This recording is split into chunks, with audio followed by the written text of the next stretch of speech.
Do you want to be a fighter? RMC. Here comes Inoue. That destructive power does it again. Fighters Club. The baddest motherfucker on the planet. Hey, je vous avais dit quoi? Alexandre Herbinet. I am the greatest. Bonjour à toutes, bonjour à tous et bienvenue au 301e numéro du RMC Fighter Club, un Fighter Club qui remonte dans la cage pour vous débriefer l'UFC 310 de ce week-end et la victoire qui a entraîné une controverse de Cyril Gane, mais aussi la performance de maître de Alexandre Pantoja, le roi des moins de 57 kilos. Avec moi pour en parler cette semaine, mon partenaire du Fighter Club, co-présentateur du podcast Au bord du ring, coach de pied-point et de boxe anglaise, sa série Baba Versus à retrouver sur YouTube et commentateur pour RMC, notamment les One Friday Fights. Comment ça va mon Baba? Salut Alex, salut tout le monde. Ouais, ça va super. C'était un gros week-end de bagarre et un ben event de l'UFC. Ouais, il y avait aussi de la belle boxe sur RMC Sport. On a vu des belles choses. Il y avait de la boxe, il y avait du kickboxing, il y avait tout. La bagarre n'arrête jamais, Baba. Et c'est tant mieux pour le RMC Fighter Club. Exactement. Et on va donc débriefer cette UFC 310 et la victoire de Cyril Bongamin Gane. On attendait son retour avec impatience et il y a des choses à dire à l'heure du débrief. 15 mois après sa dernière apparition dans l'octogone, Cyril Gane revenait aux affaires ce week-end à Las Vegas pour un combat revanche face à Alexander Volkov sur la carte principale de l'UFC 310. 3 ans et demi après avoir baladé le Russe en 5 rounds, on espérait voir Bongamin faire encore mieux en le terminant avant la limite, mais les choses n'ont pas été aussi faciles que ça. Très vite touché à l'orteil, l'ancien champion intérimaire des lourds a vu Volkov prendre peu à peu un léger ascendant, au point de voir une grande majorité des observateurs lui accorder la victoire au bout des 3 reprises. Mais les juges en ont décidé autrement et c'est bien le bras de Gane qui a été levé à la fin. La victoire était-elle légitime? Quelle suite pour le combattant français? Le RMC Fighter Club revient sur l'UFC 310 avec aussi un hommage au superbe Alexandre Pantoja. C'est parti, 3 rounds de 5 minutes et Volkov qui va tout de suite chercher Cyril. Qui essaie de commencer fort. Ouais, c'est bien la tentative il va l'amener, de Cyril qui emmène Volkov. Le back fist. Et il a pris la Cyril. Il a été touché, j'ai l'impression. Mais bon, il a bien réagi. Il faut pas le passer kick à la bagarre encore. parce que Kikoko est passé. Il faut que Cyril reprenne les choses en main. Là, il est en train de se laisser déborder. Il est en train de se laisser déborder par Volkov. Il faut qu'il reprenne les choses en main. Ce qu'il y a, c'est que Volkov a verrouillé la position. Il a verrouillé la position, il termine au-dessus. C'est lui qui domine et il peut potentiellement gagner ce combat par décision. Il peut. Aïe. Et je le vois devant. 29-28 for the winner by split decision. Cyril! Et c'est Cyril qui passe quand même. Il a eu chaud, Et merci à Max Abolin pour cette petite prod. Vous retrouviez les commentaires d'Antoine Simon et Taylor Lapillus, ces commentaires qui en fait résument un peu beaucoup de choses de ce qu'on va se dire, Baba. Ouais, c'est clair. Et d'ailleurs, juste un gros big up à eux parce que chapeau, ils ont enchaîné l'événement à Amiens du COF. Et ils sont rentrés pour commenter l'UFC juste derrière. Moi, je sais pas comment ils font ou à quoi ils carburent, mais chapeau à vous les gars. Taylor Lapillus, il a pas que le cardio dans la page. Il a le cardio global. Chapeau. Voilà, global qui lui permet de voir tout ça. Déjà, un petit. On vous invite à aller voir puisque c'est les nouveaux venus dans la famille du Fighter Club. Le Fighter Club fait des petits, mon Baba. Et depuis hier soir, vous avez la nouvelle émission Fighter Club Sunday présentée par Sacha Alix, à qui on dit un gros bonjour. Gros bonjour à Sacha. Votre présentateur du Twitch, votre streamer. Premier numéro donc hier. C'est une émission de débrief que vous aurez tous les week-ends, tous les dimanches. Un débrief en images de tout ce qui s'est passé sur la planète MMA et même sport de combat général dans le week-end. Et le premier numéro hier, c'était donc sur l'UFC 310, bien sûr. Il y avait Mika Lebou et Nicolas Hoth, le coach de Nassourdine Imavov en invité. Super émission. Allez regarder tout ça et vous verrez un débrief en profondeur des combats avec les images, donc ce qui nous permet, nous, on va prendre un peu plus de recul par rapport à ce débrief-là et pas être que dans l'analyse round par round comme ils l'ont fait eux. En tout cas, c'est un super produit, donc allez le voir, Fighter Club Sunday sur la chaîne YouTube de RMC Sport Combat, comme d'habitude. Yes. Baba, je vais commencer simple. Alors, qui a gagné ce combat? Volkov pour moi. Ouais. De round 1. Je ne vais pas chercher à prendre 2 gants. De round 1. J'avais 2-1. Les 2 et 3. À chaud et encore à chaud. Moi, je ne l'ai pas regardé en live. Ouais. Je l'ai regardé le dimanche matin. Puis hier soir. Donc j'ai vu 2 fois le combat. J'ai toujours le même scoring. J'ai 2-1 pour Volkov. On rappelle donc que 2 juges ont donné 2 rounds à 1 pour Cyril, dont le 2e round. Ouais. Ils donnent tous le premier round à Cyril, ils donnent tous le 3e round à Volkov. Ouais. Et ils donnent donc 2 sur 3 donnent le 2e round à Cyril, ce qui lui permet d'emporter cette victoire par décision partagée. Je l'ai revu aussi hier, Baba. Moi j'ai réagi, vous m'avez vu, ceux qui suivaient le plateau m'ont vu réagir en direct, puis dans le débrief juste après, à chaud. J'ai aucune différence sur mon analyse à froid. Alors, c'est des rounds très serrés. C'est pour Ouais, ça que tout de ouais. suite, et je l'ai dit en plateau, n'utilisez pas le terme de vol. Il n'y a pas de vol dans ce combat. C'est des combats serrés, c'est des rounds qui se jouent à pas grand-chose non plus. Il n'y a pas une énorme différence. Non, mais ça, sur ça, Alex, perso, il faut. Je pense que c'est trop rentré. Ça y est, c'est trop rentré dans la culture et dans le vocabulaire. Quand c'est pas le combattant qu'on voudrait qu'il gagne, c'est un vol. Donc moi, écoute, je vais comprendre autrement. C'est pas grave. Voilà. Mais voilà, moi, je reste sur mon analyse. Ce round 2, il est gagné par Volkov. J'ai très peu de doutes, et c'est même zéro doute, en fait, en le revoyant aussi. Il n'y a pas un monde où je le donne à Cyril. Et c'est marrant parce que ça va nous permettre d'ouvrir un premier débat, c'est les statistiques. On en a déjà parlé en boxe, où on a compu boxe, et on vous dit souvent que les statistiques en boxe, il ne faut pas s'y fier tant que ça. On voit le dernier exemple en date, c'est Serrano-Taylor 2, où le nombre de coups significatifs de Serrano sur les 2 derniers rounds, si tu prends en compte compu boxe, c'est impossible. C'est-à-dire que même physiquement, elle ne peut pas le faire, tellement ils en comptent. Ouais. Là, sur ce deuxième round, les stats officielles, c'est 27 coups significatifs pour Gane, 25 pour Volkov. Je ne vois pas, et je vais être clair, Baba, je ne vois pas où tu trouves les 27 coups significatifs de Cyril Gane. Non, moi non plus. En le revoyant plusieurs fois, mais d'où vous trouvez ça en fait? Non, moi non plus. Pour revenir déjà sur le début de ton propos, pareil, en regardant le round 2, on sait que c'est celui-ci qu'il faut regarder avec attention. Au second visionnage, je le vois un tout petit peu plus serré que ce que j'avais vu en live. Oui, c'est vrai que c'est un peu plus serré que ce que je pensais, mais ça reste pour moi un avantage à Volkov. Ouais, c'est ça, il n'y a pas un énorme écart. Voilà. Mais il y a un écart. Il y a un gagnant de ce round assez clair. Il y a un combattant qui est plus efficace que l'autre, à mon sens. Après, écoute, il y a d'autres qui voient Gane, il y a 2 juges qui ont vu Gane. C'est pour ça que c'est du combat et que c'est pas facile à juger. Maintenant, voilà, moi les critères que je vais utiliser, ça va être l'efficacité et surtout la vraie signification des coups. Et là, quand on parle de coups significatifs, quand tu regardes la définition de leurs critères, c'est de dire ce sont les coups qui sont donnés à distance. Ouais, mais dans ce cas-là, c'est relativement easy, entre guillemets, de gagner un combat. Hein. Si tu parles que de coups à distance, de petits coups de setup, de coups pour prendre un petit peu, tu vois, la température, la distance, si ça, c'est des coups significatifs, on s'en sort plus. Non, moi, je peux pas en compter 27. Non. En fait, même si tu t'amuses pas à faire l'exercice de compter les coups, Alex, simplement... Visuellement. Ouais, je suis d'accord, en fait. Je vois pas, en revoyant, parce qu'en plus, on avait eu plein de retours sur les réseaux sociaux, comme moi, je me suis exprimé tout de suite, même en plateau, et j'ai eu plein de retours de gens, mais regarde le truc, tu vas voir, c'est serré, hein, je vous l'ai dit dès l'intro. C'est pas un round où tu sors, tu dis Volkov, il l'a hiérarchie dominé et tu te demandes, ça se trouve c'est un 18 parce qu'il l'a vraiment massacré. C'est pas ça du tout. Mais visuellement, à un moment, sortez des stats, sortez du truc. On en a vu des milliers de combats, Baba. Je veux dire, et à un moment, donc on a des réflexes nous aussi, tu vois, mental.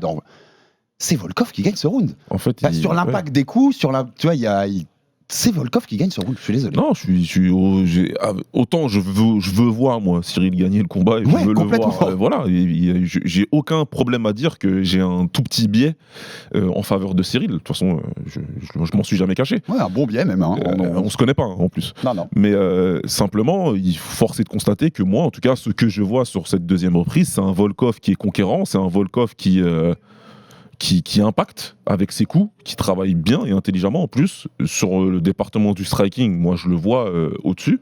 Donc après, c'est ce qui va se passer au sol sur la lutte et sur le grappe. Et à mon sens, Volkov fait mieux. Donc je pense que même si Cyril se réveille, qu'il a une meilleure deuxième partie de round, qu'il est plus sur du contrôle au sol, moi je pense que Volkov il en a fait suffisamment debout pour pouvoir s'adjuger ce round-là. C'est comme au round de 3, il y a la tentative de Kimura. On va revenir sur les phases au sol un peu plus tard, Baba, dans un thème un peu sur ça. Mais il y a cette tentative de Kimura longue, mais qui est jamais dangereuse, en fait. Non. Et quand tu regardes tout le round 3, parce qu'il y en a aussi qui disent le round 3, il peut être disputé, je vois pas comment. Il n'y a pas de dégâts, il y a 0 dégâts fait par Cyril. Et cette tentative de Kimura, elle est très loin, et le bras de Volkov n'est pas sorti, elle est très loin d'être vraiment dangereuse. Pour moi, elle menace pas. Donc je vois même pas, tu vois, ceux qui m'ont dit le round 3, il peut aussi se discuter, il n'y a même pas de discussion. On est tous d'accord, y compris les juges qui ont donné le deuxième round à Cyril, ils sont tous d'accord pour donner le round 3 à Volkov. C'est quasiment le round le plus clair du combat. Ouais, complètement, parce que même le 1, je le donne à Cyril assez aisément, même après revisionnage, parce que c'est lui qui en fait plus. Mais c'est léger. Hein. Mais voilà, c'est très léger. La feuille à papier, elle est pas grande. Entre le 3, tu sais très bien ce qui va se passer, parce que tu sais, il garde la Kimura très longtemps d'ailleurs. Je pense qu'on y reviendra peut-être après ou quoi. Mais tu sais très bien que la Kimura, elle est pas enclenchée et que dès qu'il va la lâcher, ce sera Volkov qui sera sur une position avantageuse. Il aura juste à donner 2-3 coups, c'est ce qu'a dit Michael hier dans l'émission d'ailleurs. Tu as juste à donner 2-3 coups au round and pound et tu sais que tu vas t'adjuger le round, et c'est ce qui s'est passé en fait. Non. Donc sur ça, pour moi, c'est clair, net et précis. Ouais. Ouais. Même si c'est beaucoup de petits coups, il ne faut pas de gros dégâts. Mais il y a ce qu'on appelle, dans le critère de MMA, il y a le dégât cumulatif. Ouais, c'est ça. C'est-à-dire que même des petits coups, mais quand t'en mets plein, si en face il y a 0 dégâts de fait, bah c'est toi qui gagne le En round. fait, Dans l'absurde, Baba, il faut rappeler que dans MMA, dans l'absurde, si pendant 5 minutes les deux mecs se tournent autour Ouais. et qu'il y a un seul mec qui lance un tout petit jab voilà. qui touche un tout petit peu le menton, c'est lui qui a gagné. C'est lui qui va gagner le round. C'est un peu Parce con, que c'est le comme premier ça. critère, le dégât. Voilà, c'est un peu con, mais c'est comme ça. Personne dit que Volkov, dans le 3e round, il fait une Khabib. Et en bien contrôle sûr. incroyable, grand impact de fou. Parce que L'histoire du combat, c'est un mec qui se met juste au-dessus de l'autre, et c'est ce qui s'est passé, c'est tout. et l'agressivité et le contrôle, on rappelle les deux autres critères, ils n'interviennent que si les dégâts sont à égalité. À partir du moment où un mec a fait plus de dégâts que l'autre, que je considère aussi dans le 2 avec Volkov pour moi qu'on a fait plus, eh ben c'est plié. Le round est à lui. Le premier critère, il est rempli. Donc voilà, encore une fois, c'est pas une domination de Volkov, ni une grosse domination de Gane dans le premier round. C'est un combat extrêmement serré où tu vas chercher le détail de savoir comment l'un ou l'autre a gagné le round. Et à ce petit jeu-là, je crois que Volkov en a fait un petit peu plus, tout simplement. Dans le 2 aussi, je pense. Mais ça marque les juges. Il faut savoir comment fonctionnent des juges. Ce backfist mis par Volkov, même s'il touche pas bien dans le sens, il touche, mais Cyril l'accompagne. Il l'accompagne un petit peu, mais il le prend quand même. Il le prend, mais il va avec, donc c'est moins d'impact que s'il le prenait en avançant, bien sûr. Mais c'est clairement l'action la plus significative. C'est-à-dire qu'aux yeux des juges aussi, ça marque très fort. Visuellement, voilà. c'est voilà. Oui. Et moi, je voulais, donc on finit un peu sur ce thème-là, mais pour dire, en fait, c'est parce que j'en ai vu beaucoup passer aussi. Basez-vous pas que sur les stats, les gars. Le combat, c'est un moment, c'est regarder un combat. Ah mais moi je vous dis même, ne vous basez pas sur les stats en fait. Ce deuxième round, quand tu le regardes avec un œil de mec qui a regardé beaucoup de combats, c'est Volkov qui le prend. C'est pas un sport qui se juge sur les stats. On n'est pas en train de regarder de la NBA. Ouais, exactement, ou de la NFL. Voilà, c'est pas des stats. Le combat, ce n'est pas des stats. Le combat, c'est ce que tu vois devant tes yeux, ce qui se passe. Et en règle générale, ton idée, si tu connais un peu, si tu as commencé à regarder un petit peu des combats, ce qui est beaucoup le cas des auditeurs maintenant, qui nous suivent depuis très longtemps, vous commencez à avoir une idée très précise de ce qui se passe devant vos yeux en live. Après, on peut avoir un deuxième visionnage. Nous, c'est notre boulot, on le fait, c'est logique. Par passion, c'est super. Moi, je trouve ça génial qu'il y en a plein par passion qui le font. Ouais. Et de plus en plus, d'ailleurs. Voilà, tu vois. Donc, moi, je passe un gros big up à Jawad, par exemple, que j'ai vu qui anime beaucoup les débats d'après-combat et qui a tout de suite regardé le deuxième et tout, qui a son avis à lui. Tu vois, on a un avis qui diffère sur ce combat-là. Mais je respecte ce qu'il fait. Tu vois, il va regarder une deuxième fois, il va essayer de trouver des choses. Je respecte les autres avis, tu vois. Voilà. Nous, on donne donc, le nôtre. C'est vraiment intéressant. C'est intéressant ce qui se passe. Maintenant, voilà, moi, je pense que il faut pas. Les stats, c'est quelque chose qui a été, qui peut apporter une compréhension en aval du combat, mais pas au point d'expliquer certains rounds, certaines choses. Il faut pas oublier que le dégât, le juge, lui, il est devant la cage. Nous, on est devant notre télé. Ouais. Et eux, ils voient beaucoup mieux ce qui se passe que nous. Ouais, totalement. Même s'il y a beaucoup d'erreurs de jugement, on va pas se mentir. Parce que aussi, selon leur placement, parfois, ils voient pas certaines actions quand les mecs sont de dos. Enfin, c'est aussi être juge en bord de cage. Tu vois mieux, tu sens mieux les impacts et tout. Mais des fois, selon ta position, ça peut être compliqué. C'est ça. Maintenant, voilà, c'est pour ça aussi que je me bats pas du tout. Tu vois, moi, je t'ai dit, j'ai ma vision du combat. Maintenant, les juges, ils étaient en bord de cage. Il y en a deux qui ont préféré le travail de Cyril dans le deuxième round. Bah écoute. Ouais, totalement. Voilà. Et on va le y revenir. problème, c'est une des deux juges. Voilà, on va y revenir parce que c'est intéressant. Pour conclure sur ça, globalement aussi, moi je l'ai dit aussi en plateau, mais on est chauvin, clairement. Enfin, on avait un biais pour Cyril, on a envie que Cyril réussisse. Quand même, oui. Donc on a eu assez dans l'histoire des sports de combat de décisions en défaveur de Français à l'étranger. Je vais pas me plaindre. Hein. On va pas s'en plaindre. Et on est content. Et c'est, pareil, je l'ai dit, c'est une victoire contre un top 3 UFC. Volkov était numéro 3 au classement. On en a eu très peu dans l'histoire du MMA français. C'est des raretés absolues. Hein. En gros, c'est Cyril Gane et Manon Fiorot. Il n'y en a pas tant que ça. Nassour qui commence à s'approcher de ça. Benoît qui a testé sa chance. Chez Congo, il n'y avait pas de ranking à son époque, mais il a pris des mecs qui étaient du haut du panier. Mais c'est hyper rare. Il faut le souligner. Il faut aussi apprécier et de se dire il a une victoire contre un top 3. Peu importe la façon dont il a été la chercher, c'est une victoire, c'est du vert. Bernard Hopkins. It's all about the W. Ouais, c'est du vert. Il faut gagner. Après, c'est sûr que c'est chiant. Et c'est vrai que voilà. Lui-même était frustré. Il le montre. Il sort de la cage. C'est exactement ce que j'allais dire. C'est pour ça aussi que je vais pas trop. Je vais pas joindre un concert de critiques qui peut parfois être un petit peu déplacé. Il est lui-même très critique de sa performance. Tout de suite, il l'a vu. Hein. D'ailleurs, ça, Cyril, c'est ni fait ni à faire. Faut rester dans la cage, mon gars. Il faut faire ton interview en tant que vainqueur. Après, en coulisses, tu vois ça avec tes coachs. Mais dans la cage, t'es un vainqueur, mon gars. T'es un vainqueur, tu lèves les bras et voilà, tu fais comme les autres. J'ai gagné, les juges ont décidé que j'ai gagné. Vous avez pas aimé, je suis désolé, les gars. Puis après, en coulisses, tu fais ton autocritique. Mais bon, ça, c'est pareil. Cyril, il est jeune dans le sport et il apprend. En plus, on peut comprendre sa frustration, mais t'as raison. Tu sais quoi, même tu donnes des armes aux critiques. C'est un peu ça. Tu leur donnes, tu tends un bâton un peu. La frustration, elle a pris le dessus. Je peux pas ne pas le comprendre. Comprendre. Et je préfère quelqu'un qui est dans son autocritique tout de suite, plutôt que quelqu'un qui va être qui va être très j'ai gagné puisqu'ils ont dit que j'avais gagné, c'est que je suis fort et j'ai pas besoin de travailler, tu vois. Et si j'ouvrais ça aussi pour dire on a forcément un biais pour quelqu'un comme Cyril, c'est parce qu'on le fait parfois pas assez souvent. Mettez-vous dans les chaussures de l'autre côté. Volkov qui n'a jamais réussi à avoir sa chance pour le titre UFC, qui bute toujours sur l'avant-dernière marche, qui est en fin de parcours, 36 ans, et il en aura plus beaucoup de chances pour le titre. C'est dur pour lui. Techniquement, tu lui enlèves la moitié de sa bourse quand tu lui enlèves la victoire. Tu vois, c'est pas rien. Si Gane avait fait le combat de Volkov, que c'était inversé, on serait beaucoup à dire. Ce serait un scandale. Voilà, on serait très très frustré pour Cyril et je pense que Cyril et son camp, je pense qu'ils n'hésiteraient pas à dire qu'ils sont très frustrés aussi. Pour ça, donc faut se mettre dans les chaussures de l'autre. Franchement, ils le savent. Ce que j'ai vu de l'interview de Fernand, moi, de ce que j'ai pu relever, c'est ça aussi. Hein. Il y avait quand même pas mal de calme et de se dire, ok, c'était chaud, c'est pas passé loin et on est plutôt bien que la victoire soit de notre côté. Cyril dit qu'il pense à un 50-50 à la fin. Donc ils en sont conscients. Encore une fois, je préfère entendre des discours comme ça que des mecs qui sont dans leur truc en train de se dire non, on a gagné, c'était sûr. Et on va partir sur l'autre passage du discours, mais on finit juste avec cette parenthèse sur les juges, puisque tu as commencé à l'ouvrir. Là où on a eu un problème, moi je l'ai dit en plateau, je l'ai tweeté ça. Tu sais que je me suis mangé des accusations de misogynie. C'est vrai. Ce qui m'a fait rire parce que ça veut vraiment dire que les gens ne connaissent pas la personne dont je parle. Parce que c'est pas une question d'être une femme là. Je parle d'Adalaïde Bird. Elle est légendaire. Voilà, Adalaïde Bird, c'est une des 3 juges qui a jugé ce Gane Volkov, et c'est une des 2 avec Junichiro Kamijo qui a donné le 2e round à Cyril Gane. Donc j'ai moi tout de suite réagi en disant Adalaïde Bird fait du Adalaïde Bird. Et donc les gens ne comprennent, si tu connais pas son histoire, tu ne comprends pas. Il faut savoir d'où on parle, les gars. Adalaïde Bird, elle officie en tant que juge en boxe depuis 1982 et elle officie en tant que juge de MMA depuis 2006. Elle a fait une série de dingueries dans son histoire en jugement en boxe. C'est elle qui donne 118-110 à Canelo contre Golovkin en 2017 pour le premier combat entre les deux. 118-110, ça veut dire 10 rounds à 2. Voilà. Quand on est clair sur sa connaissance de la boxe, s'il en gagne 5, c'est le maximum. C'est le bout du monde. C'est incroyable. Donc donner 10 rounds à Canelo ce soir-là, c'est lunaire absolu. Et c'est pas la seule qu'elle a fait, Adalaïde Bird, dans sa carrière. En combat très connu, parce qu'en plus c'est marrant, t'as cité le nom dans cette émission déjà, Bernard Hopkins contre Joe Calzaghe. En 2008. Elle score pour Hopkins. Bien sûr. Et pourtant, je suis fan d'Hopkins. Voilà. J'aime plutôt aussi Bernard Hopkins, mais non, pas du tout. Non. C'est la seule. Les autres cartes sont largement en faveur d'Hopkins. Voilà. Adalaïde Bird, ça a été beaucoup. Il y a même des sites internet qui recensent toutes ces dingueries, tout ce qu'elle a fait. Il y a des vidéos YouTube sur elle et tout, mais c'est pas, on dit pas ça pour rien. Voilà. On ne dit pas ça pour une accusation ou juste parce que c'est une femme et que donc une femme forcément elle va se elle fait partie d'un couple légendaire. Voilà. C'est la femme de Robert Bird qui est un arbitre aussi. Merci. Et j'allais ouvrir là-dessus. Pourquoi c'est une autre dinguerie qui nous énerve? Parce que c'est la femme de Robert Bird, juge historique, qui a jugé énormément de championnats du monde et de combats de boxe. C'était le juge, pour la parenthèse, ça va vous plaire, messieurs du MMA, c'était le juge de Mayweather-McGregor.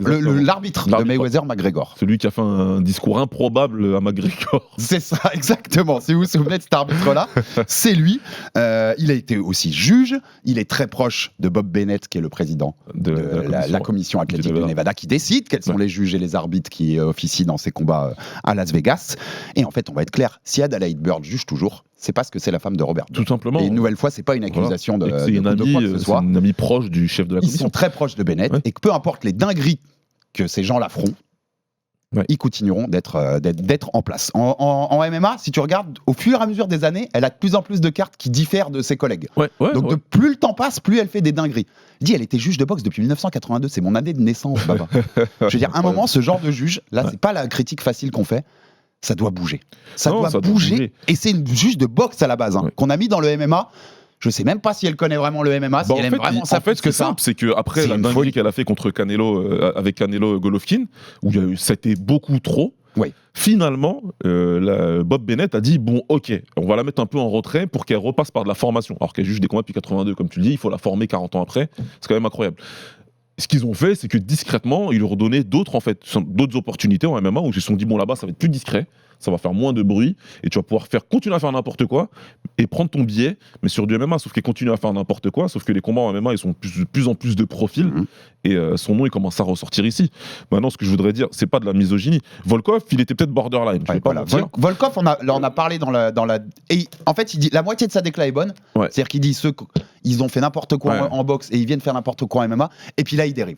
Et il dérive, je crois qu'il dit exactement, peut-être qu'elle préférait le corps de Gane. Oui, voilà, et les attaques franchement, il est stupide. Il est stupide, Volkov, à ce moment-là, parce qu'une critique légitime qu'il a formulée est annulée par sa critique bidon et le côté misogyne, ça clairement. Ça, c'est la première chose. Et puis aussi, il faut parler de Kamijo, parce qu'il fallait 2 juges pour donner le deuxième round à Gane. Il y en avait Kamijo aussi, il a donné. Et lui, il juge des combats de l'UFC depuis toujours. Depuis que je regarde de l'UFC, moi, je vois son nom sur les. Et je peux comprendre pour le coup les gens qui m'ont dit putain, t'es un peu salaud de pointer qu'un seul juge. Oui, en fait, parce qu'elle nous énerve depuis longtemps. Comme on est fan de boxe et qu'elle a une histoire, elle nous énerve depuis très longtemps. Mais vous avez raison, Kamijo, pour moi, donne le mauvais jugement aussi dans ce deuxième round. Les deux juges, donc voilà. Moi, j'ai un avis différent des deux juges. Le problème, c'est que Adelaide Bird, elle sévit depuis plusieurs années. C'est ça. Et comme tu l'as dit, elle a un impact sur la bourse, sur la carrière, sur la vie de combattant depuis plusieurs années maintenant. L'impact. Les gens, si vous n'êtes pas assez fan de boxe, vous ne vous rendez pas compte. Mais pour la legacy des deux, pour l'héritage sportif des deux, l'impact du fait que Golovkin ne gagne pas contre Canelo, ça va rester à vie. C'est énorme en vrai. Et on en parle toujours. Vraiment. Ça change leur place dans l'histoire pour beaucoup de choses. Ça change celle de Canelo. Golovkin, ça aurait été le meilleur super middle, tu vois, de ces eaux-là de sa génération. C'est très. Qu'elle fait là, il y a beaucoup d'impact à plein de niveaux. Dans la revanche, t'es le numéro 1 pour la bourse. Tu vois, Golovkin aurait une plus grosse. Il y a beaucoup d'incidence. Tout change. C'est pas juste un combat, on n'en parle plus. Mais bon, bref. Et pour le clin d'œil, Robert Bird, parce que son mari est aussi un homme de dinguerie. Je vous renvoie, si vous voulez aller voir les images, Bredis Glovacki. Qui est la demi-finale du tournoi World Boxing Super Series en Cruiserweight, remporté par Alexander Usyk à l'époque pour unifier les ceintures. C'est en 2019. À la fin du deuxième round, déjà, il y a eu un point de pénalité pour Briedis qui a mis un coup de coude en réponse à un coup derrière la tête. Glovacki va au sol, il lui laisse même pas les 5 minutes pour se remettre, il lui dit relève-toi, tu repars au combat. Donc il prend un down derrière. Et à la fin du round, il n'entend pas la cloche. Il n'entend pas la fin du round, il laisse 10 secondes et il laisse Glovacki prendre un down. Parce qu'il prend un down dans les 10 secondes, repartir dans son coin et il se fait KOT 30 secondes après le début du troisième round. Donc c'est un couple qui globalement nous a laissé quelques goûts amers en boxe, Baba. Donc c'est pas de la misogynie, messieurs, je vous le dis tout de suite. Ils sont encore là, c'est de l'historique par rapport à ce qu'elle a fait et j'espère, c'est pas méchant, mais en plus elle fait ça depuis 82, c'est bon. Oui, il faut laisser la place. Je crois que le couple a plus de 70 ans. Il y a un moment, il faut laisser la place. Il faut laisser la place. Il y a d'autres personnes qui seraient capables de juger. Mettez-moi plus d'anciens combattants. Le MMA commence à avoir 30 ans. Mettez-moi dans des anciens combattants. Après, il faut qu'ils veuillent le faire. Qui veuillent, qui sont formés à le faire. Mettez-les pas au hasard comme ça. Mais ce sera peut-être un peu plus efficace à plein de niveaux. On passe sur le point important aussi de ce combat, Baba, qu'on voulait souligner, parce qu'il a été chercher la victoire quand même. Et il le dit. Il avait une grosse blessure dès le début du premier round. Il se casse à moitié l'orteil, le gros orteil du pied. Il nous l'explique, c'est une interview qu'il a donnée à La Sueur. Je vous renvoie, l'interview est sur leur chaîne YouTube, et où il s'explique en français, parce que tout le reste c'était en anglais en conférence de presse, mais là il est un peu plus direct comme il est en français. Il s'exprime sur cette blessure et l'impact qu'elle a eu sur la façon de combattre. Et ensuite, Baba, on va en parler. On écoute Cyril Gane. Premier type que je mets, je sais pas, ça doit être à la première minute, je sais pas, orteil luxé. Tu sais, quand t'as une blessure comme ça, tu peux plus bouger ton yep, je peux plus avoir d'impulsion pour mettre mes jabs, je peux plus avoir mes trucs. Ça me met inconfortable pour installer mon game, tu vois. Franchement, ça s'est joué, ça s'est pas vu, hein, mais c'était là-dedans, tu vois, dans ma contrôle cage, mon orteil, une souffrance. La Von Flou Choc, quand je le prends, que je serre, mes coachs me disent monte, je peux pas monter sur mon pied. Si je monte, c'est mon orteil qui prend, je peux pas finir l'avant de choc et mettre mon épaule. Enfin, je peux pas imposer mon jab, Alors Baba, on sent une énorme frustration. Très frustré. Voilà, c'est même sans écouter le détail des mots, le ton. Tu vois bien. Et allez le voir en vidéo, pour le coup, je vous renvoie vraiment à cette interview de La Sueur, donc, parce que la visage aussi. Tu sens qu'il est saoulé. Il est saoulé de ces 6 mois d'entraînement de camp. Parce qu'on rappelle, ce combat devait avoir lieu en octobre. Il a été reporté en décembre. Ça fait longtemps qu'il est en camp, Cyril. Et de se dire, un premier type que je mets, mon orteil s'explose. Baba, juste déjà, je voulais parler là aux coachs et aux spécialistes de pied-point. On le dit, aux commentaires, Taylor et Antoine le disent, moi sur le plateau, je leur dis derrière, après le combat, on le voit tout de suite. Dès, en effet, comme il le dit, au bout d'une minute 30 de round 1, attends, il n'y a plus un jab qui passe. Ouais. Il n'utilise plus son jab. Cyril sait utiliser son jab. S'il y a un truc qu'on ne peut pas lui enlever, il sait le faire.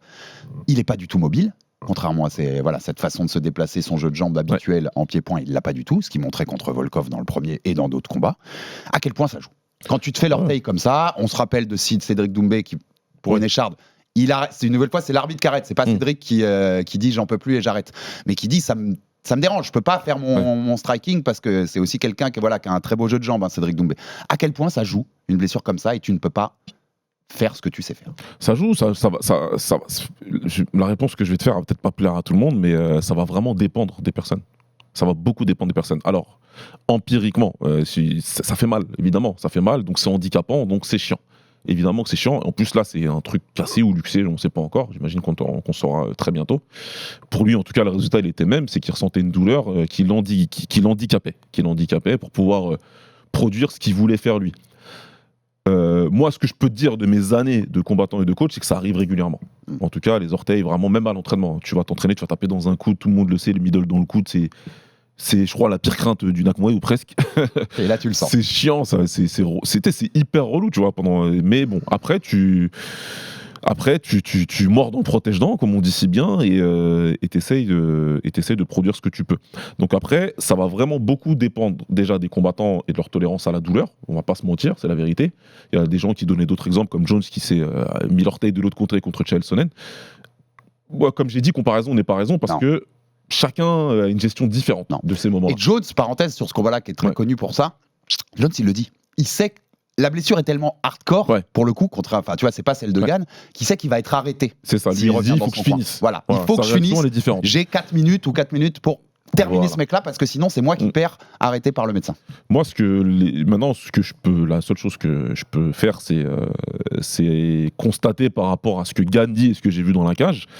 Il était handicapé physiquement, mais surtout mentalement. Moi, c'est surtout mentalement que ça l'a complètement sorti de son combat. Et il le dit, il le dit derrière, mais vraiment, ça l'a affecté mentalement pour qu'il puisse penser à sa prépa pendant le combat et tout, pour dire pas de chance, comment ça se fait que ça m'arrive, tu vois, c'est là où je voulais en venir. C'est pour ça que je disais que peut-être ça va pas plaire à beaucoup de gens, mais pour moi, ça va vraiment dépendre de ton état mental, comment ça va t'impacter cette blessure-là. Tu peux être dans un moment de ta vie où tu dis j'en ai rien à foutre. Je vais serrer les dents et même si mon pied il se coupe, je vais faire mon truc, je vais le terminer et puis tant pis. Et puis tu vas être dans un autre moment de ta vie mentalement où tu vas tout de suite le ressentir, ça va tout de suite sortir de ton game et ça va te perturber grandement. Et ça traduit quoi pour Gann, ça? Parce que c'est très intéressant ce que tu dis là, parce que je l'avais noté dans les points.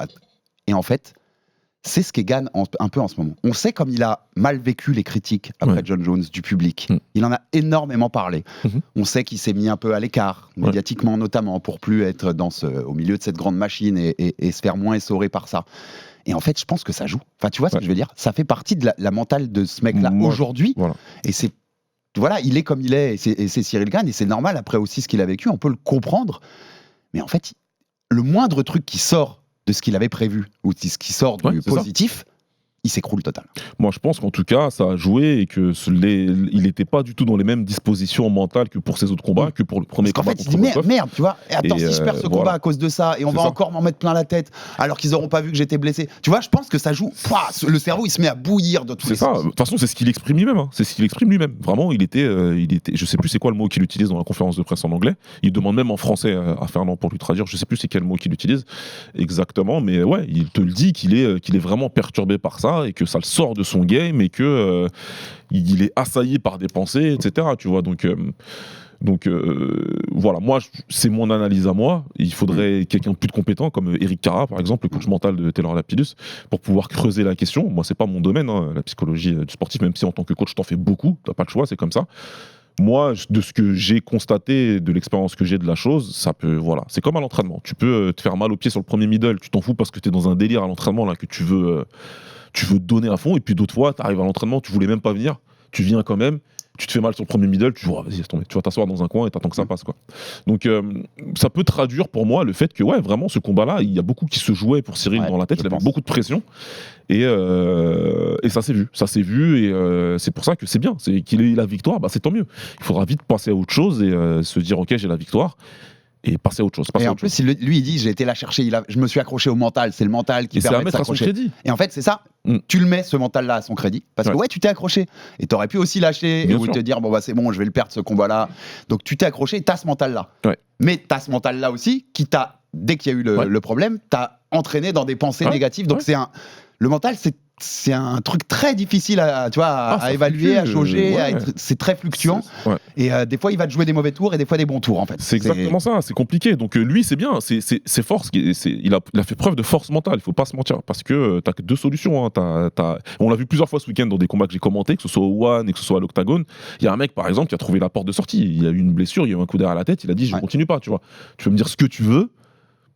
De ce qu'on regardait nous, il avait l'air en capacité de continuer, tu vois. Maintenant, c'est que lui qui peut te dire. On l'a eu en boxe, hein. On l'a eu en boxe aussi, avec tu Ramirez vois. Contre exactement. Ramirez, si tu regardes un peu le coup de coude qu'il prétend prendre, bon, c'est un peu le mental. On est dans notre télé, Alex, tu vois, mais on se fait notre analyse. Donc, lui, en tout cas, il a su quand même rebondir. Ça a été difficile, mais il a rebondi, il a fait son combat, il a trouvé d'autres solutions. C'est pour ça que je vais être moins critique, entre guillemets, sur certaines choses, parce qu'il a quand même pu montrer des choses au sol, malgré tout. C'est là où mon analyse avait différé de beaucoup. C'est que je vais pas rester sur la technique. J'ai vu qu'il y a une embrouille qui dure depuis 24 heures là, sur la vente floue. Ouais. C'est bien, hein, on est arrivé au MMA où on débat de la vente floue pendant longtemps. on ouvre le dernier point, c'est-à-dire qu'en gros, et vous l'avez entendu dans le son, lui dit qu'avec son orteil, il n'a pas pu finaliser la vente floue. Ouais. Et des gens, notamment on leur passe le bonjour, à Fight Minds, ils avaient cette analyse-là, et c'est eux qui ont provoqué ce débat-là, qui disent que t'as pas besoin de l'orteil pour finaliser la vente floue. Moi j'ai eu je suis pas le plus grand spécialiste de sol, donc je m'appuie sur des gens à qui je demande un peu à droite à gauche. On m'a dit en effet, mais ça dépend de la situation, ça dépend de la position, ça dépend de beaucoup de choses. Mais en effet, il y a plein de fois où tu peux la finaliser sans t'appuyer sur tes orteils. Mais c'est selon la position. Donc, ça va dépendre des situations, contre, etc. Ça permet d'ouvrir des choses. Parce qu'il y a la clé de cheville lancée au premier round. Qui, pour beaucoup aussi, stratégiquement, n'est pas le meilleur choix possible à faire à ce moment-là. Il y a, dans le deuxième round, à 30 secondes de la fin, il a le side control. Il est en position latérale de contrôle, Cyril, et il se relève. Il se relève de lui-même, alors qu'il t'explique qu'il a un orteil en moins et qu'il peut pas développer son striking. Donc qu'est-ce que tu vas chercher en te relevant puisque tu galères debout alors que tu es en train d'avoir une position plutôt forte où tu peux tenter du grand endpoint et faire du dégât au sol et peut-être t'assurer ce deuxième round puisqu'il reste 30 secondes. Si tu fais du gros dégât, vu qu'il n'y a pas eu énormément de dégâts des deux côtés, tu peux peut-être te l'assurer ce round-là et on n'a pas la controverse derrière qui se passe. Est-ce qu'il faut pas, et ce sera la question sur ce thème-là, est-ce qu'il faut quand même pas ne tout mettre sur la cheville, tu vois, enfin sur l'orteil je veux dire, sur la blessure et dire qu'en gros il y a ça qui m'a... Il y a aussi des choses à travailler. Moi, je pense que si tu dis juste, c'est mon orteil, et sans ça, j'aurais tout fait bien, tu te remets pas assez en question sur certaines choses que tu as mal fait aussi. Autant je montre du chauvinisme, mais autant je montre beaucoup de bienveillance à l'égard de Cyril, parce que c'est un combattant que j'apprécie. Moi, personnellement, en tant que combattant, en tout cas, c'est quelqu'un que j'apprécie regarder.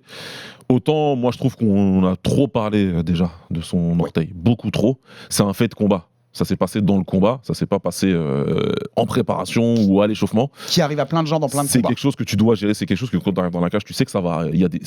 Potentiellement, ça peut arriver, la blessure, te casser la main, te casser l'orteil, te tordre le genou, etc., etc. Ça arrive à d'autres, je ne compare pas. Simplement, c'est quelque chose que tu sais que ça peut arriver.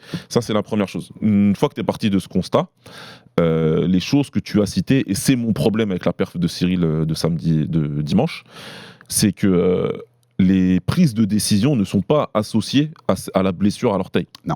Le fait de partir sur la clé de talon, encore une fois, c'est la deuxième fois que ça arrive, après celle contre Francis. Ça, c'est une prise de décision que lui prend. A priori, il a déjà son orteil qui a un problème à ce moment-là. Je ne crois pas que ça ait joué dans sa prise de décision de partir sur la clé de talon. Il a décidé de le faire parce que lui, il a estimé que c'était la chose à faire à ce moment-là. Je pense que lui, il sait déjà là que c'était pas la bonne décision à prendre. Son coin aussi. J'ai pas entendu si c'est le coin qui lui a demandé de le faire. Je sais pas. Non, moi non plus. J'ai vu que ça a été fait. Pour moi, c'est pas la bonne décision. La Kimura qui dure plus de 2 minutes dans le troisième. J'allais y venir. Alors qu'elle n'est pas. Il arrive pas à sortir le bras, donc elle est pas dangereuse. Voilà, j'allais y venir. La deuxième chose pour moi, c'est de garder la Kimura aussi longtemps. C'est quasiment 3 minutes. Moi, j'ai pas vu le combat en live. Donc moi, j'avais la capacité d'avancer. Tu vois, je pouvais avancer. J'en revenais pas. J'ai commencé à cliquer 10 secondes. Putain, il est encore dedans. C'est un truc de fou, quoi. Et au final, ça a duré 3 minutes. pour moi, c'est mon avis perso et c'est pour ça que je suis là, que je le donne, c'est trop long. C'est clairement trop long parce que tu sais que tu vas pas menacer trop là-dessus. long. Tu utilises beaucoup trop d'énergie pour un truc qui menace pas vraiment et qui va pas marquer tant de points que ça, puisque dans les règles du dégât, il faut que ça amène vraiment vers une finalisation. Ta soumission, c'est pas le cas là. Pour moi, c'est un peu trop long et en plus tu menaces pas pour la soumission et je crois que je pense même pas que les juges la comptabilisent comme une tentative de soumission ou en tout cas comme une soumission enclenchée. Par contre, et tu l'as mentionné tout à l'heure, il y a eu une situation avant ça où il a réussi à se retrouver en side control, où tu peux faire quelque chose d'intéressant. À minima, tu peux garder la position et travailler sur le contrôle. C'est moche, hein. C'est moche. C'est le MMA d'aujourd'hui où tu sais que tu vas gagner la round parce que tu as fait du contrôle et que tu n'as pas fait beaucoup. Tu sais, tu vas donner un petit peu des petits coups. Des petits trucs qui font que. Un peu comme fait Volkov au 3. Mais ouais, voilà. Coups, pour moi, ça aurait été plus intéressant de garder cette position-là plutôt que de l'abandonner et de se relever derrière, sachant qu'à priori, debout, t'es dominé déjà, c'est la première chose, et t'arrives pas toi-même à produire ce que tu voudrais produire. Donc, tout mon propos là, c'est de dire que sur la prise de décision, il y a encore quelque chose à faire. Sur la prise de décision au sol, en tout cas, debout, c'est autre chose. C'est un combattant d'élite, tout le monde le sait. Mais au sol, c'est pas qu'il connaît pas la vente flou. Pour moi, il la connaît, la preuve, il en parle. Il connaît les positions. Il faut pas oublier que Cyril a commencé sa carrière à l'UFC par des soumissions. Il a gagné par des soumissions à plusieurs reprises. Maintenant, c'est la prise de décision. Et c'est le plus dur. Quand tu commences le grappling, c'est le plus dur de décider de la bonne chose à faire. C'est à l'époque Julien Casier qui nous l'avait évoqué quand on avait fait le débrief de Gan Jones. C'est des trucs que tu dois driller des milliers de fois pour que ce soit automatique en fait. Parce que là, c'est pas assez automatique forcément. Il a commencé très tard ces sports-là. Et puis quand il y a la prise de décision, des fois il se rate parce qu'il a pas. C'est pas un truc. Tiens, il y a ça, donc je dois faire ça. Je sais. Voilà, en fait, c'est la prise de décision qu'il faut améliorer. Pour ça, il faut le faire beaucoup à l'entraînement. Et puis surtout, il faut élargir ton panel. Le truc, c'est que le panel de Cyril aujourd'hui, il est pas large. Et là, je rejoins les gens qui critiquent sur le niveau technique. Ok, oui, il a pas un panel large, mais en même temps, c'est pas un grappleur, hein, Cyril. Et ça va pas devenir un grappleur. Donc c'est normal qu'il ait pas 100 000 trucs. J'entendais Clé Guida, ça me faisait rigoler parce que il y a Gilbert Dourinho qui disait qu'il a qu'une guillotine. Il a fait un Polaris. Non, c'est pas un Polaris, c'est le truc de l'UFC là, le Quintet, voilà. C'est ça. Où il est venu faire une compétition de grappe et il a dit à Dourinho, moi j'ai qu'une guillotine, j'ai rien d'autre, je sais pas quoi faire, qu'est-ce que je dois faire? Et Dourinho qui rigole, qui lui dit mets-le au sol et contrôle en fait. Voilà, parce que apparemment tu vas pas avoir grand chose parce que c'est pas ton game. Donc c'est clair que là quand il s'est vu au sol, il s'est dit je sais faire une clé de talon. En tout cas lui il pense qu'il sait la faire et il est parti dessus, tu vois. Bratet il maîtrise aussi, Cyril il a des choses qu'il sait faire, attention, mais il a pas un panel large. Le fait d'avoir un panel plus large, ça te permet d'avoir une meilleure prise de décision. Là en l'occurrence, le bas blesse, c'est là. C'est pas des bonnes décisions qu'il prend au sol et ça pose problème. Et on finit avec juste un mot sur la suite. Quelles sont les possibilités aujourd'hui pour Cyril? Il a gagné, il a battu Volkov, donc il est juste derrière, il reste juste derrière Thomas Spinal, le champion intérimaire, et juste en dessous tous les deux de John Jones, le vrai champion. On ne sait pas si John Jones va garder sa ceinture ou s'il va la rendre vacante. On ne sait pas s'il va affronter Aspinall, s'il va affronter Pereira. Qu'est-ce qu'on fait avec Cyril? Je pense que si Jones affronte Aspinall, tu vas forcément prendre quelqu'un derrière en fait. Tu vas pas pouvoir attendre encore 15 mois. On va être 200% honnête, Alex. On n'avait pas prévu de faire un débrief de cet épisode. Non. Pourquoi? Parce que on savait que victoire ou défaite, rien ne changerait. Oui. Ça ne changerait absolument rien à l'image des poids lourds. C'est pour ça que de base, on avait dit, c'est pas la peine de faire un débrief. Bon, maintenant, il s'est passé ce qui s'est passé. Donc le débrief, on le fait et c'est normal. Mais la situation n'a pas changé. Si Jones affronte Aspinall, Cyril devra prendre quelqu'un d'autre. Ouais. Qui?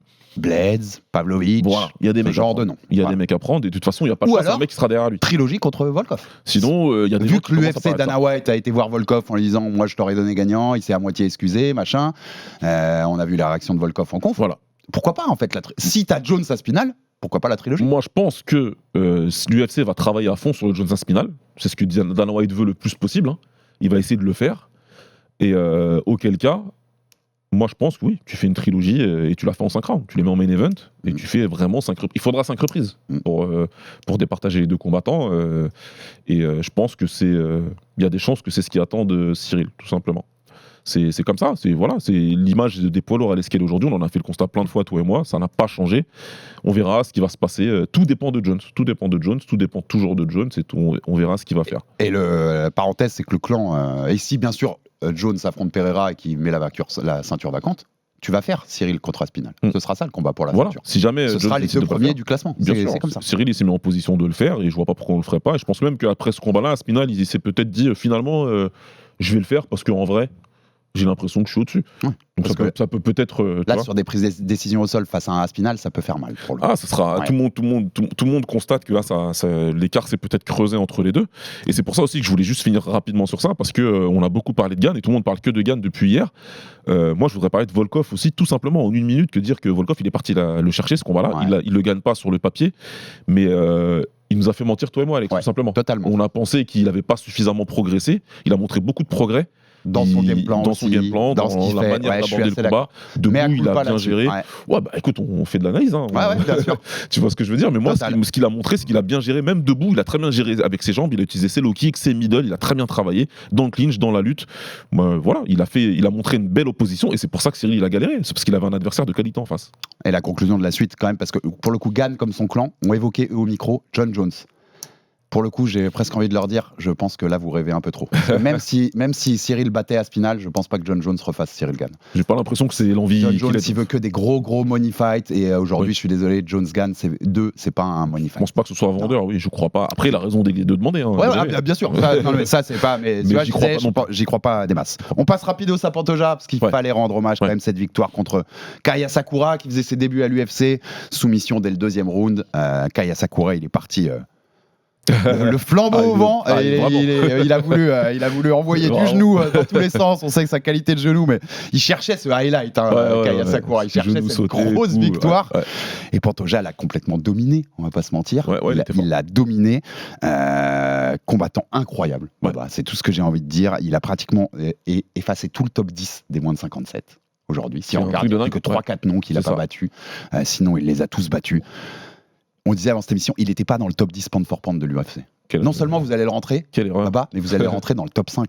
C'est un des meilleurs combattants aujourd'hui de MMA. Hein. C'est un combattant exceptionnel, il est très très fort et il l'a montré encore parce qu'il y a plein de gens là qui vont se dire finalement Asakura il n'avait pas le niveau. Si, au contraire, Asakura il a montré qu'il avait le niveau, mais simplement c'est un monstre en face. Car il a tapé fort, il en a pris quelques coups. Le menton qu'il a aussi, Pantoja, le cardio. C'est pour ça. C'est une sans-suite, saute sur le dos dès qu'il y a un centimètre de dos disponible, il saute dessus. Non, superbe combat et super prestation et vraiment c'est un grand champion et il l'a montré encore une fois. Tu crois qu'il peut faire sortir DJ de sa retraite ou pas? Je crois Demetrius Johnson a dit, pour l'instant il a dit non, je suis bien sur YouTube. Moi j'ai lu par contre qu'il s'était bien arrangé pour finir son contrat One. Il est pas, a priori, il est pas hyper lié au One, donc il pourrait s'il voulait. Il est pas lié, il a des contrats d'ambassadeur. Moi je pense qu'à la fin il va le convaincre. Ah ok, bon écoute, si ça se fait je serais content Alex. Je pense qu'il va le convaincre. Ok, on verra. Pour une fois, DJ va se voir. Mais enfin, je vais avoir un fight à l'UFC mis en avant, tu vois ce que je veux dire? Ouais, c'est pas faux. Ce sera un beau retour triomphal. Ils vont m'en faire un gros truc là parce qu'il y a Pantoja en face. Pantoja qui s'est dit dans le 3e plus grand flyweight de l'histoire, moins de 57 derrière Demetrius Johnson et Henry Cejudo. On est assez d'accord en fait déjà. Il a 3 défenses de titre. Sur ce qu'il a montré, je dis, il a battu presque tout le top 10, franchement. Il a la longévité et tout, oui, il peut se mettre. Il est humble en plus de se mettre derrière Cejudo. Il pourrait se penser devant. Et je me battrais pas avec lui. Il y a un Kai Kara France qui s'ouvre pour lui, je pense. C'est le prochain challenger chez les moins de 57. Ça aurait été lui sans doute sans Kaya Sakura. Une fois qu'il a fait ça, s'il garde le challenge, il a nettoyé tout là. Il a Qu'est-ce qu'on lui fait faire? On le fait monter en 135. Je pense qu'il essaiera de monter contre Cejudo par exemple. Son legacy. Il a mis devant lui dans l'histoire des flyweight. Je pense qu'en tout cas, il essaiera lui, comme tout le monde fait à l'UFC maintenant. Ou d'être double champ. De monter, voilà. Il tentera sa chance, Lui, il aurait pu le mériter pour le coup. Ouais, c'est clair. Il aurait pu là, s'il arrive à 4 défenses ou machin, s'il fait Kai Kara France. Là, pour le coup, il aura nettoyé sa KT, il peut monter tranquillement. On sait que les gens ici savent qu'on est sensible à ça. Il faut nettoyer sa KT avant de le faire. Et pour Kaya Sakura, c'est simple. L'UFC a dit qu'il voulait faire une Fight Night au Japon pour lancer leur marché au Japon. Tatsuro Taira, Kaya Sakura, Fight Night au Japon. Ouais, tout simple. Les deux Japonais, les deux Japonais, un qui est top 5, Tatsuro, et l'autre qui vient de challenger pour le titre, c'est parfait. Je vois pas comment ils le font pas. Et d'ailleurs, tu as vu Dana White qui était avec le président du Rising, Sakaki Bara, qui traînait avec lui, s'est sorti de la salle avec lui, il a regardé des combats avec lui, il a cité le Rising dans sa conférence de presse. Les commentateurs de l'UFC ont cité plusieurs fois le Rising. Je pense qu'on va avoir une petite invasion, on va avoir un UFC Rising au Japon. Ils sont en train de cuisiner quelque chose. Des champions qui vont là-bas, c'est clair et net. On n'a pas eu le temps de vous débriefer Shavkat Rakhmonov, mais voilà. Allez voir le RMC Fighter Club Sunday. Ouais, tout est là, tout est dedans. Vous aurez tout sur la performance de Shavkat Rakhmonov et sa victoire contre Yann Gary et prochain challenger contre Belal Muhammad pour la ceinture des moins de 77. Je vais finir par un petit clin d'œil, ceux qui comprendront. Kron Gracie, Le MMA, ça se fait plus comme ça. Hein. On tire plus la garde dans un combat de MMA en 2024. Faut arrêter avec ce MMA à l'ancienne qui ne marche plus et qui, en fait, n'a pratiquement jamais marché à part une certaine époque. Voilà, exactement. Et puis bon, un Gracie, il faut trouver un Gracie dans ce siècle qui a fait du bon MMA, ça va être dur. Ouais, ça va être très très dur. Le nom restera mythique, mais dans la modernité du MMA, c'est pas le délire. Et Dana White a confirmé que Manon Fiorot serait la prochaine challengeuse pour le titre des moins de 57 chez les femmes. On va y avoir droit dans quelques mois, c'est cool, Baba, pour le coup. Manon Fiorot, Valentina Shevchenko, ça se rapproche très vite et on en parlera bien sûr dans le Fighter Club. Abonnez-vous sur toutes les plateformes pour rater aucun épisode du RMC Fighter Club. Envoyez-nous de la force, des commentaires, des pouces bleus, ça fait toujours avancer le bousin. Et à très vite pour un nouveau numéro du Fighter Club. Salut mon Baba. Salut Alex, ciao. RMC Fighters Club.